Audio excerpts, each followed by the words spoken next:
obviously you were an executive member of the NFLPA and you were fighting for player safety, essentially. And then we're seeing in this emails that Jon Gruden was criticizing that, trying to reduce concussions and protecting players.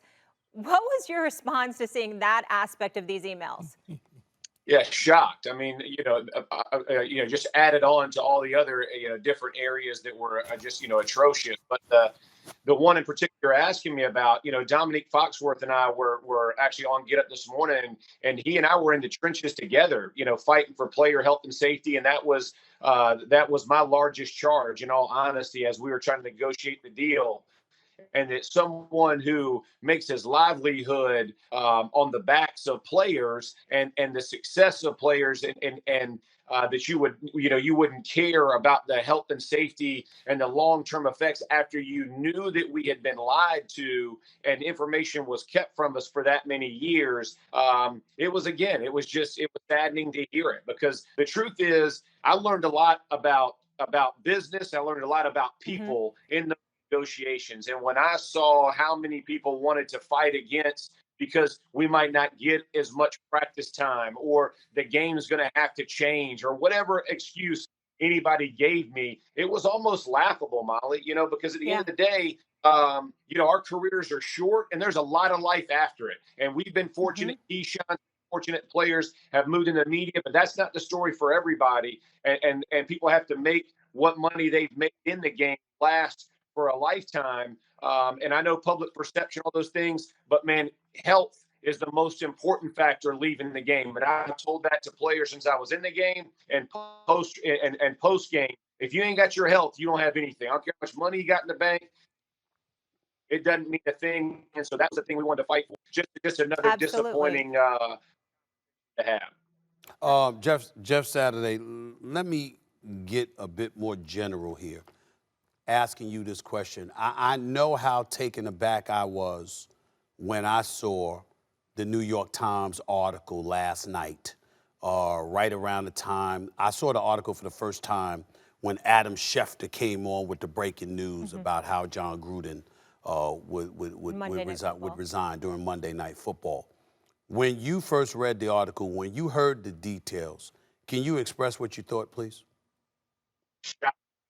I was shocked, and they were making fun of me in the meet this morning. We're all in there for Get Up. They were talking about. I was, man. And again, I don't know Jon Gruden. I mean, other than pleasantries, right? Hello, conversations, brief conversations, or an interview type deal. I didn't know him. The only person, in all honesty, that I'd ever heard kind of take shots at Jon Gruden was Keyshawn. And so, it was kind of.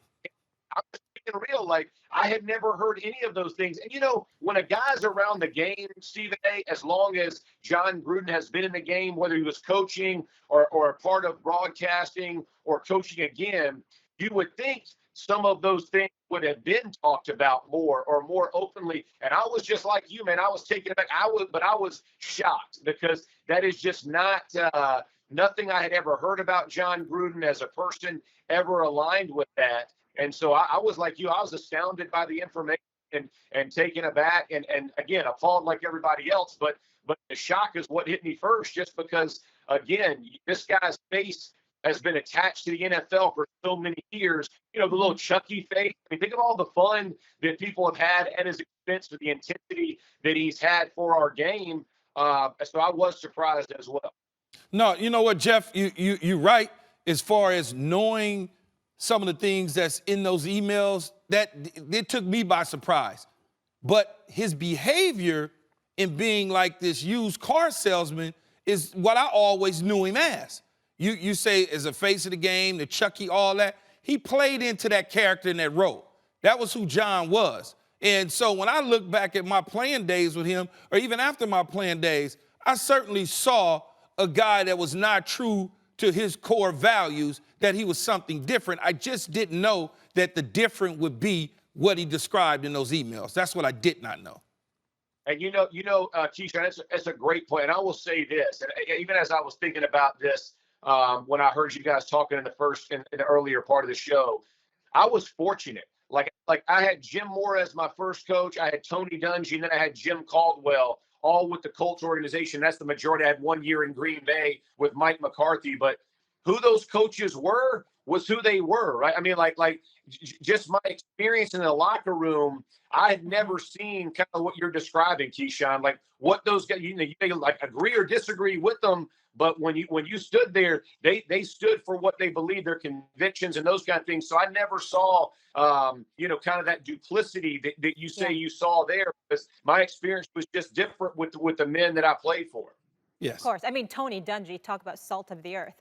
Stephen A., I want to come to you on this one. Do you think the NFL has a culture problem? Hell yes, I do. I don't think there's any question about that. And I think, unfortunately, this is evidence of that. Let me be very, very clear, and I'm so glad that Keyshawn and Jeff are here when I say this. This is a grenade that has been dropped on the NFL, and an implosion is about to take place. Because understand that what Jon Gruden did. Jon Gruden, again, offended blacks, offended the gay community, offended women. When you look at it from that perspective, okay, and then you take into account the things that have been said about the NFL, particularly at a time where you have to juxtapose that to the NBA. Understand what the NBA is. The NBA has successfully gone about the business of being a global brand. The NBA has been proactive and is known for being proactive in a lot of it. It's not reactionary. They are proactive. And so as a result, when you got guys that don't get to hide behind helmets and shoulder pads and what have you, right? Or owners that don't get to hide behind the commissioner, because even though you'll hear Adam Silver speaking 9 times out of 10, you're going to see the owner speaking. Mark Cuban in Dallas gets into the situation. Mark Cuban's on the air, okay? It doesn't matter who it is.